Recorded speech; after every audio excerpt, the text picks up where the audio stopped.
2. Is that right, Brian? Okay, let's go ahead and start with the pledge. I had a cue up there a second ago. All right. I pledge allegiance to the flag of the United States of America and to the republic for which it stands, one nation, with liberty and justice for all. Thank you all. All right. Everybody should have gotten the email from Dave this week with the updated program schedule. And just please take your week. Find someone to speak, or you speak about what's going on in your world, or how you joined Rotary, or something, so that we have a program and Dave doesn't have to scramble any longer. We had one Rotarian reach out to us, or someone reached out to us. I don't know if he's a Rotarian or not, about a bike helmet program. So that's next week. Is that right, Dave? Yep. All right.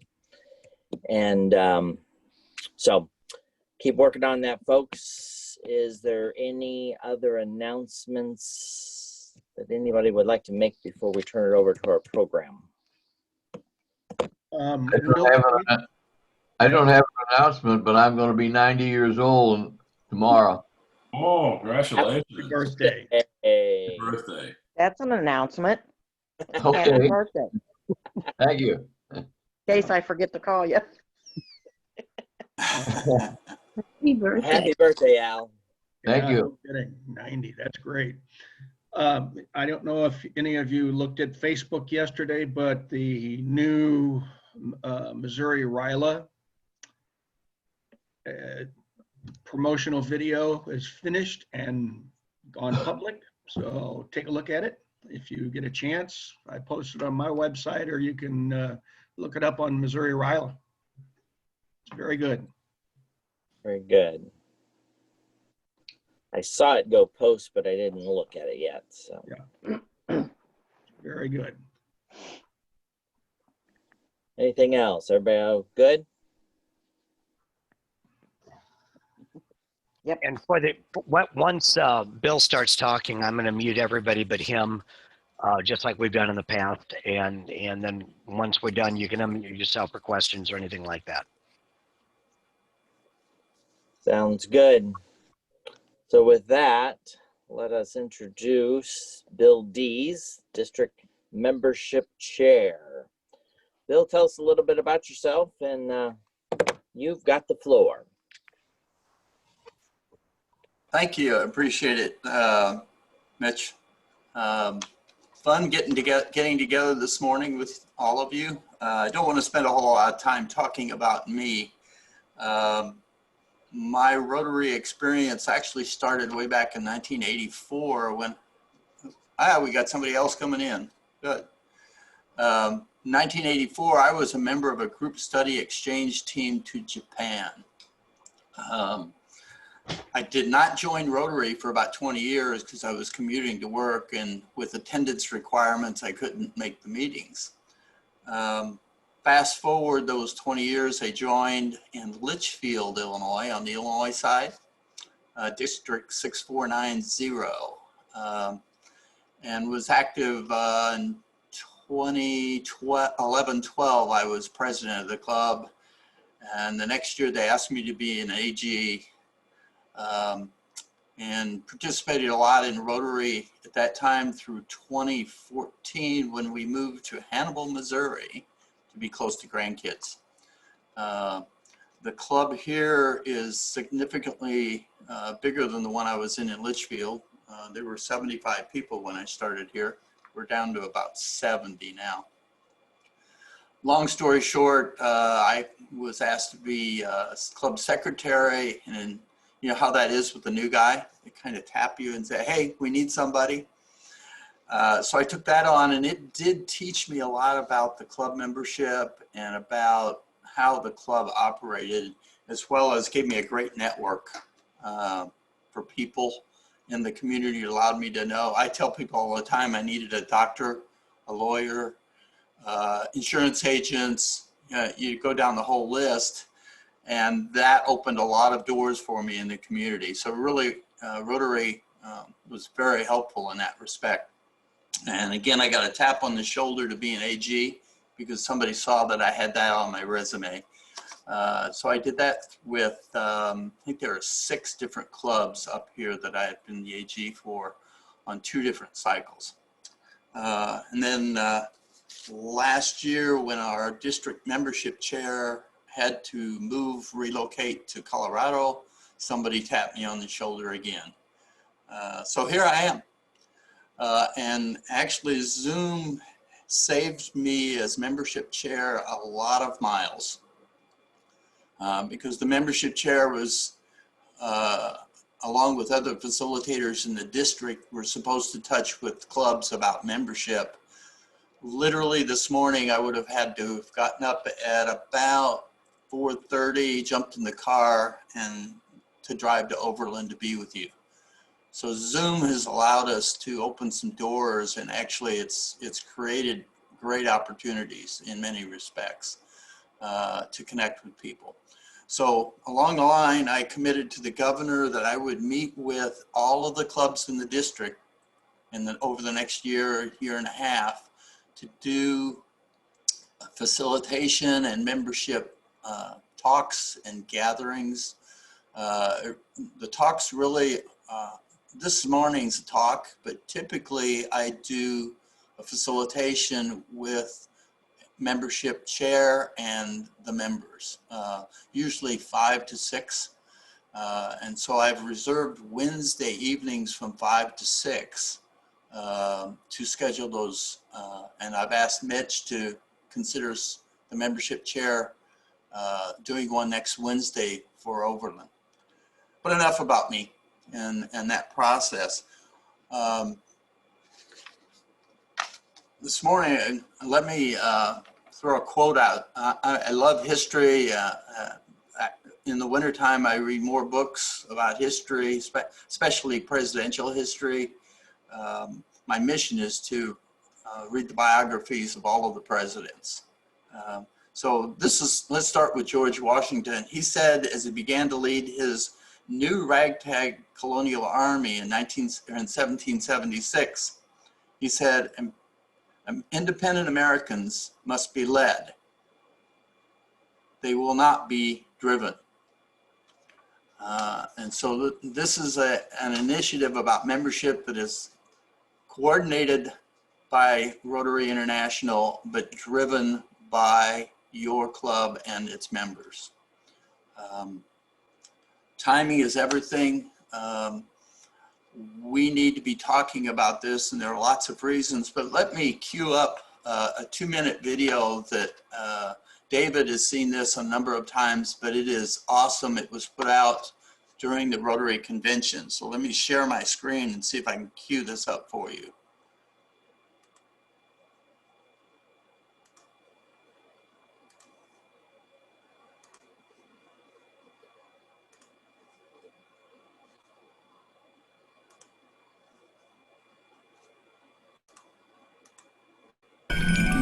As Rotary, we often ask ourselves, how do we grow, personally, professionally, and organizationally? The answer is simple. To grow Rotary, we need more Rotary clubs. Let's use Anytown as an example. Anytown is a city of 100,000 people and home to one proud Rotary club. But there are hundreds of other people of action, just like us, who are uniquely qualified to become Rotary members. They share the same drive and represent the values and fundamentals of a Rotary member. So why aren't they members? Well, the current club meets on Monday. There are leaders in Anytown who can't meet on a Monday. By excluding this segment, the potential members in Anytown has shrunk. Now consider, what if the meeting is at noon on Monday? There are people who can meet on Monday, but can't meet at noon. So now we have a smaller audience for Rotary in Anytown. Of the remaining group, Some aren't interested in a club with a sit-down lunch and speakers. They are passionate about service, but aren't interested in a traditional club experience. And that is okay.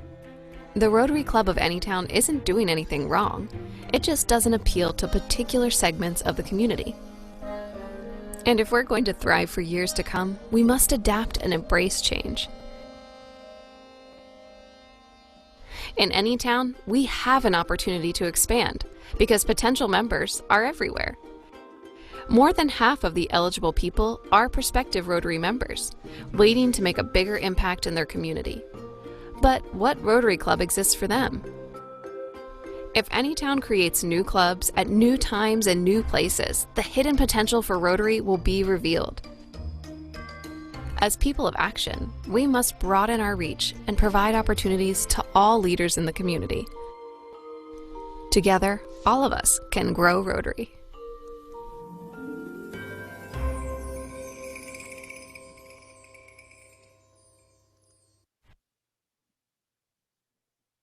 I hope all of you were able to see that. Sometimes the magic of technology doesn't work. But it makes a really good point about opening our approaches to members and our doors.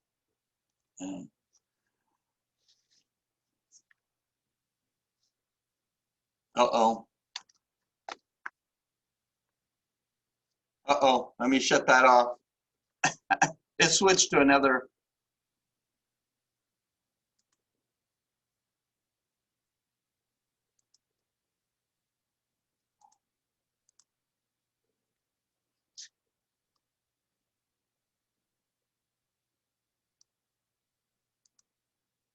Okay. Can you hear me now? Dave? Yes, okay, thank you. You're good, you're good. It jumped into the next video and I didn't want that to happen. I need a producer. Dave's here to keep me online. That's good. As we talk about membership, there are three things that I want to focus on. First is attraction strategies, engagement strategies, also known as retention, and finally satellite clubs. Satellite clubs can also be known as cause-based clubs. And we'll get into those definitions shortly.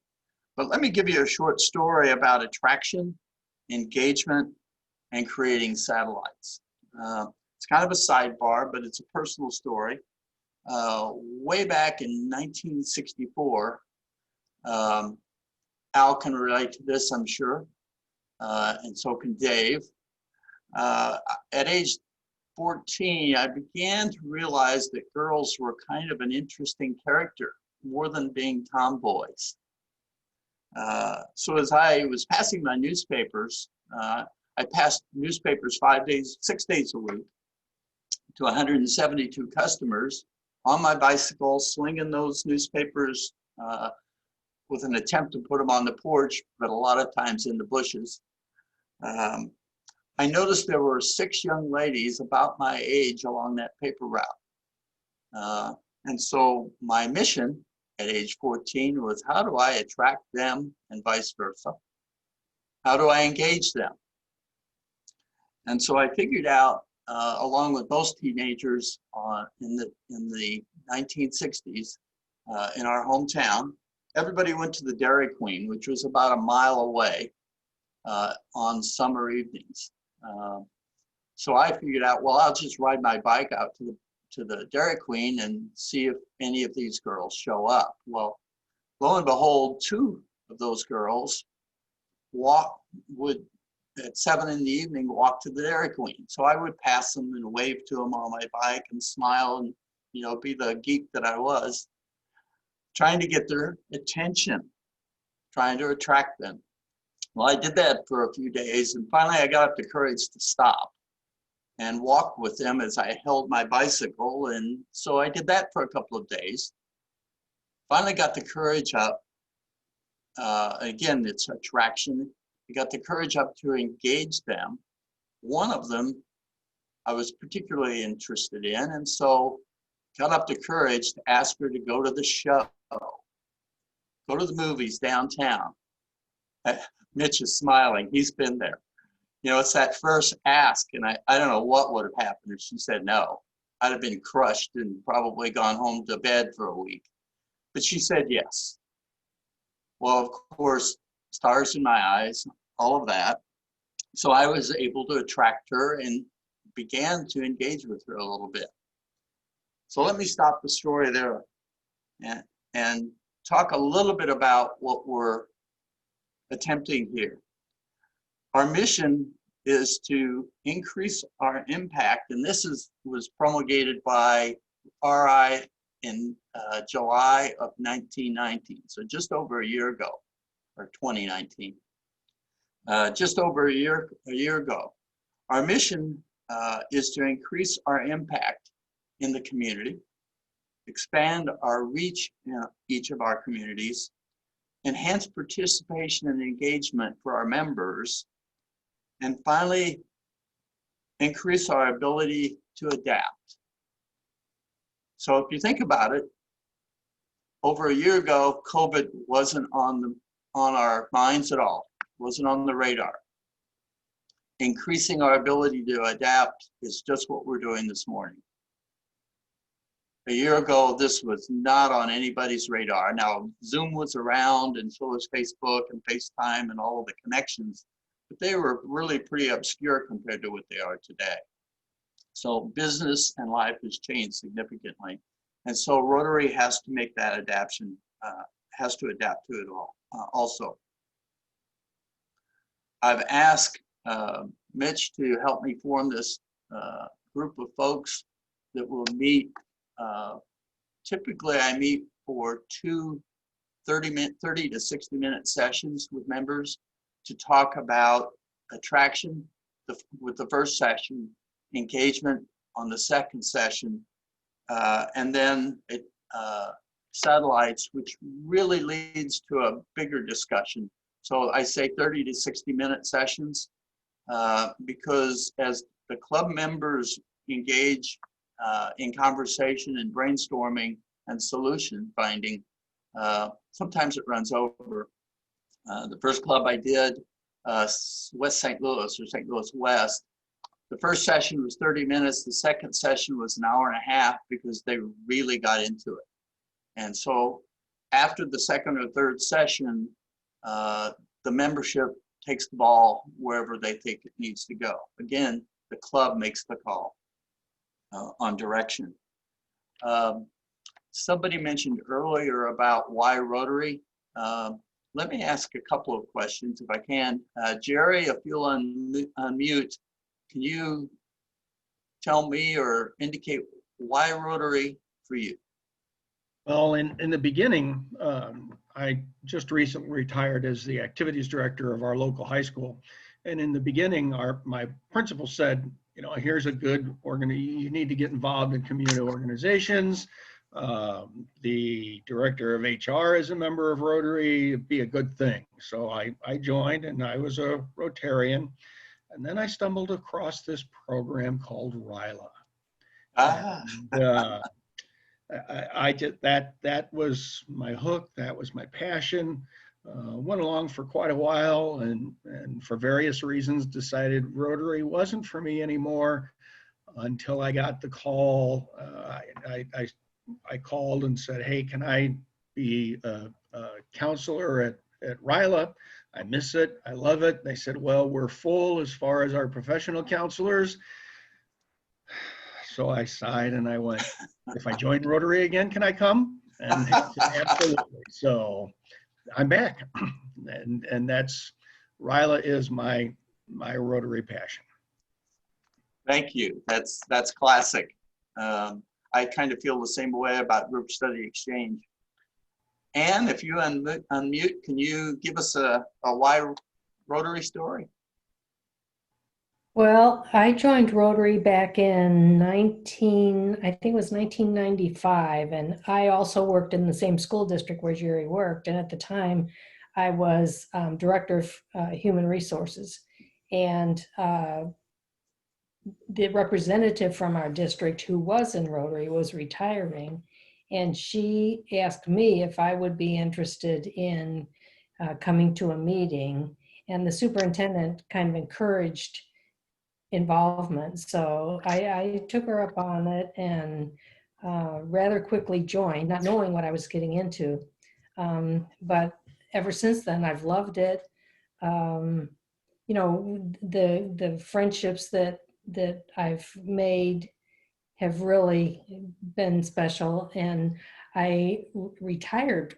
I joined in 95 and I retired in 97 from my job, although I continued to kind of consult with the school district for several years because I like that connection as well.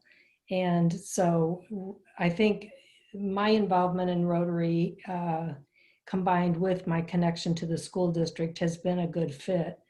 And, you know, it's just been a nice experience. And I especially like the people that, you know, are in our club. Thank you. Let's do one more. Bill, can you unmute and tell us why Rotary is important to you?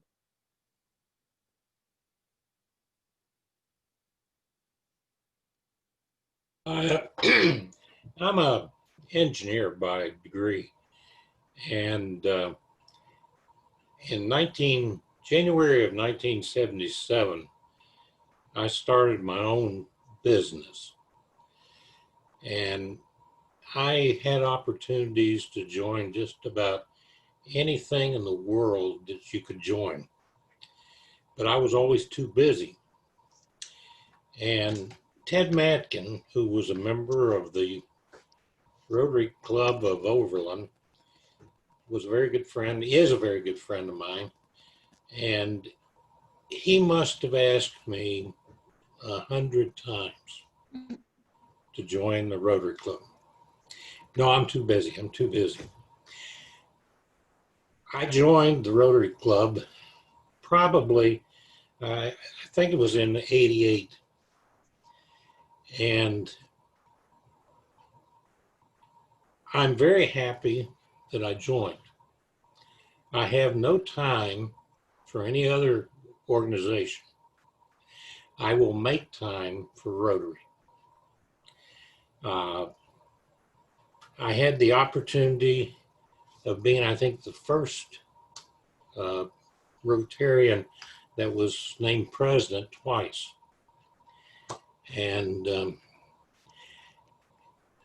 that was a real opportunity because the first time around, you really get a lot accomplished because you really don't know what's happening.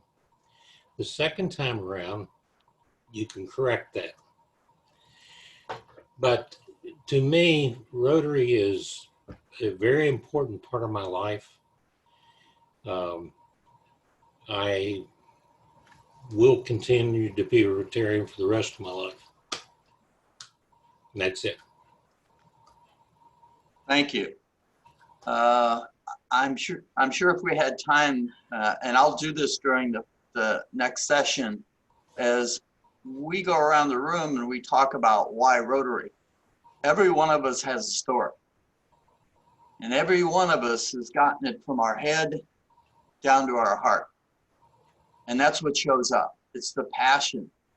I call it three things. It's my elevator speech: fun, fellowship, service. And you have to have all three components. Otherwise, you don't retain people. And you really need, it's easy to get stuck in the fellowship because it's comfortable. We love being with each other. My wife asked me, again, this was in the first couple of years when I was a Rotarian, why do you want to sit with all those old guys for breakfast? And she'd never been to a meeting, so she didn't know. I said, I like being with those old guys. And every one of them, well, I take it back, about half of them in the room were World War II veterans, and I love World War II veterans. I'll spend all day with them. But at any rate, it's fun, fellowship, service. Every one of us was asked by somebody. So it really is the ask. I'm going to ask you to also remember that fun, fellowship, service elevator speech. I literally have used that in elevators 2 or 3 times during Rotary conferences when some a young family got on the elevator with me, and I had all my bling on, and they said, "What's this Rotary stuff?" And I simply said, "Fun, fellowship, and service." And the next question always is, well, what service do you do? And so you have to be able to talk that talk very quickly. So again, as I mentioned, I'd like to pull everyone together for a couple of sessions following this one at your discretion. There are lots of things to talk about, but the last one on the list is satellite clubs or retention or cause-based clubs. That's the new concept or an additional concept to address. It provides lots of discussion. I won't get into all of the details today, but I want you to think of it. Do we have any bankers? Mitch, are you a banker? Who's the banker? No bankers? You guys are dropping the ball. Almost every club's got 2 or 3 bankers. Banking understood in the 1970s that you had to reach your customers. So they created branch banking. So why would they do that? Like satellite clubs, a branch bank goes to the customer. Instead of the main bank downtown on Main Street that we all grew up with, you know, the big edifice, and everybody had to go there for all of their transactions before drive-through even. Well, in the 70s, they figured out, hey, if we create these drive-through facilities or the ATMs, we'll take those out to our customers so they don't have to drive across town 2 or 3 miles to see us. That's a satellite club. And so to be innovative over the last, it's really been about 10 years since when Rotary started talking about satellites. Rotary has been trying to come up with a formula that makes that work. So let me give you an example. This week, or last Wednesday, I met with 13 people who are working on a cause-based Rotary Club to create it. And the cause is the cleanup of plastics along the Mississippi River. Of those 13 people, one of them starts at the headwaters up in Michigan, and it goes all the way down to New Orleans.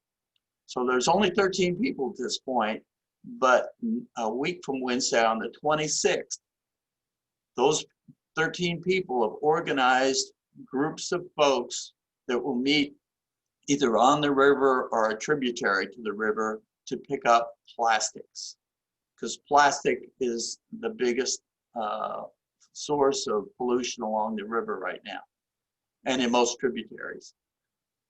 So the plastics industry has figured out, hey, we should be able to engage in this because they're doing a promotional marketing campaign. They're trying to alleviate the negative effect of plastics out there, all of those Walmart bags and all of those water bottles that we see everywhere. And so this group is coalescing. I will be leading a group because Hannibal's on the river of Rotarians first, and then other people to engage in just a 2-hour pickup. It's a pilot program. So that's an example of a cause-based group that's coalescing. Another group that I just spoke with last week is a Rotary Club, has a large group of book readers. They have a book club, and they meet on alternate Wednesdays to discuss a book. And I think they pick 1 book a month or something to that effect. Well, they have they meet on Zoom. They also meet in a restaurant to discuss that book. And they also have members that are not Rotarians. So I've suggested to them to consider being a cause-based or creating a cause-based Rotary Club. That club, or cause-based club, has to have a service project, because that's the 3rd leg of that stool, fun, fellowship, service. And so as they coalesce, they're talking about it. It hasn't happened yet. I suggested, well, you could give books once a month or once a year to the local libraries. You could read. It falls under the 7 avenues of service literacy. And so there are ways to spin these cause-based clubs that meet those that 7 areas of focus, as well as meet the passion of a particular group of people. So we'll get into how that affects your club when we get together next week. So, fund fellowship service in order to attract, engage, and create satellite clubs. So, back to the end of the story. You thought I forgot, didn't you? The end of the story is that young lady that said yes to that first date on October 9th, 1964, 56 years ago, decided she was attracted and was engaged to me and decided to stay with the program. We created along the way, when she kept saying, oh, this is a good idea to stay with this guy, recreated 2 satellites, who in turn created 3 satellites. And by the way, those 3 satellites are now Paul Harris Fellows. Any questions? At this point, anybody has a question, you'll have to unmute yourself.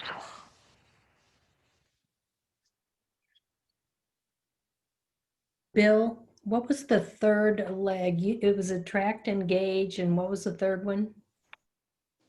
Traction, engagement, and satellite clubs are cause-based clubs. Okay, thanks.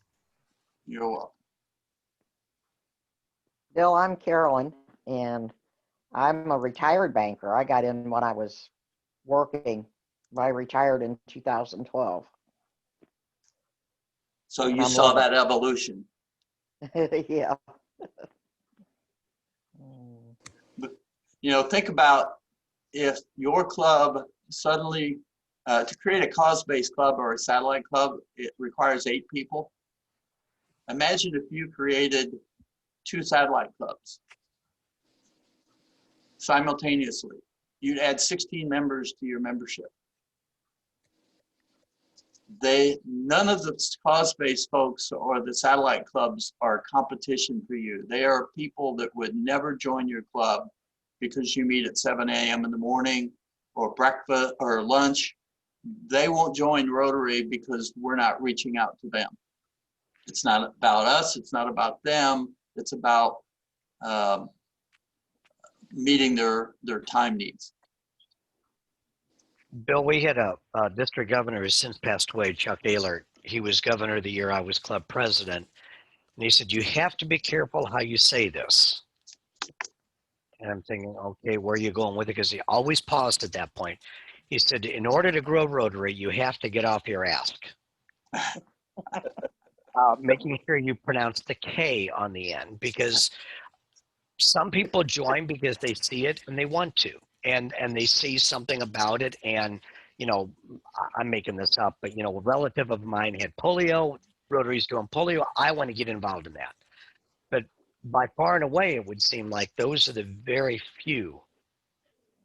Most people have joined because somebody has asked them to join, not because somebody has volunteered to say, "I want to join your organization."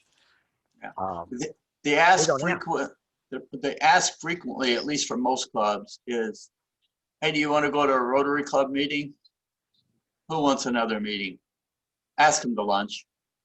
Hey, come to lunch. We're going to meet with Rotarians.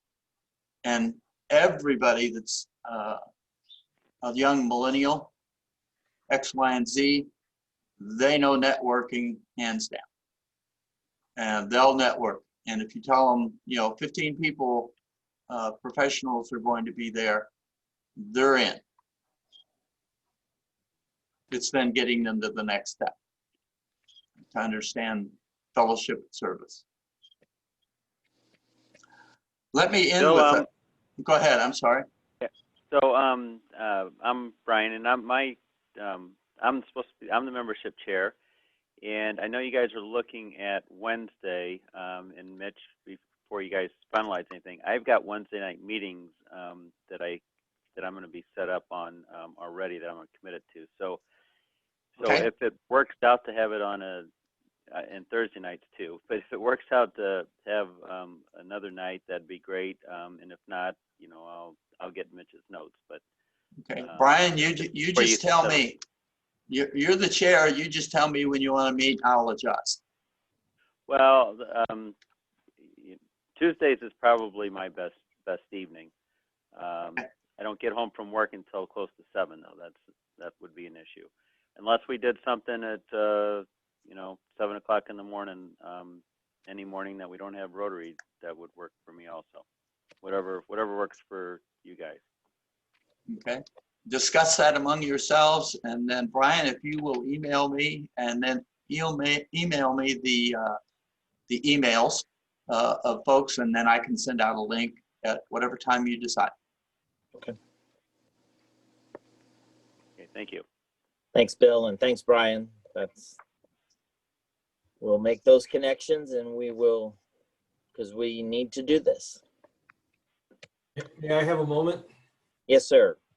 Thank you. I'm commenting as your district governor. I've been contacted by our past district governor, Linda Pubauer, who was our foundation chair this year. And matching month is coming soon. It might be a little longer than a month, but we're looking to see if any of my fellow Rotarians would be willing to donate a few of their Paul Harris points back to the district to be used for the matching month.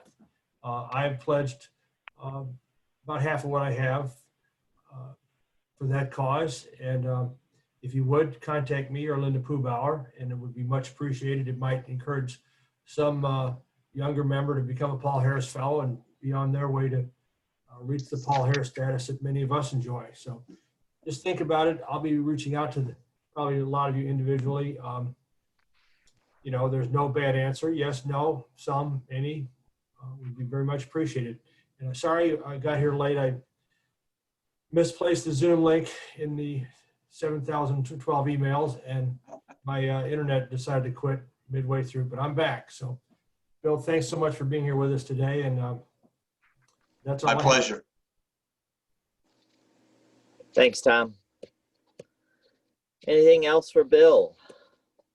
You all know, did you see on Facebook who one of the latest Paul Harris Fellows happens to be? Gentleman by the name of Dr. Anthony Fauci.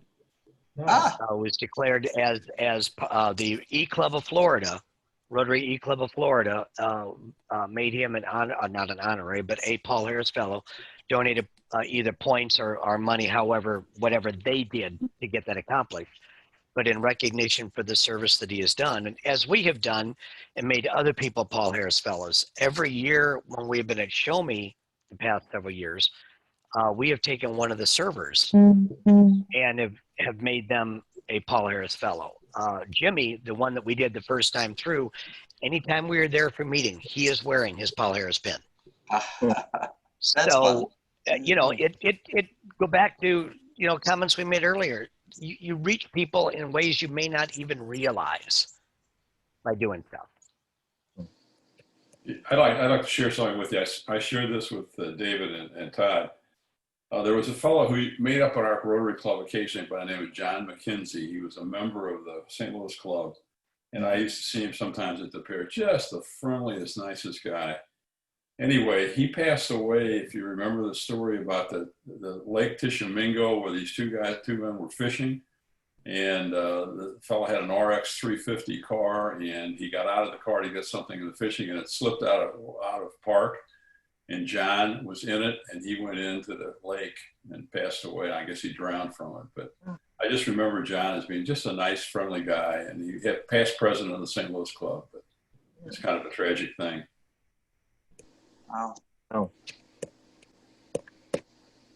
sorry to hear that. My goodness. I want to make sure we comment that Al has a birthday coming up very soon. We want to, on behalf of Rotary and our district and our club, wish him a very happy birthday. The big 9-0, Tom. Yes, I'm working toward that myself. Be here before you know it. Amen. Happy birthday, Al. Thank you. All right. right. Is there any other questions or comments for Bill? We will work with Brian. We will set up a day and time that works for our group, and we will engage your services, Bill, and Thank you. I appreciate it. moving forward. So Thanks for helping me. thank you. All right. With that, we will adjourn, and we will see you all next week, where we will learn about a interesting bike helmet program that is being done in our area. So And look forward to seeing everybody. a reminder that the 30th will be an evening meeting. It will Happy be happy hour, virtual happy hour. So BYOB. All right. See y'all later. Bye.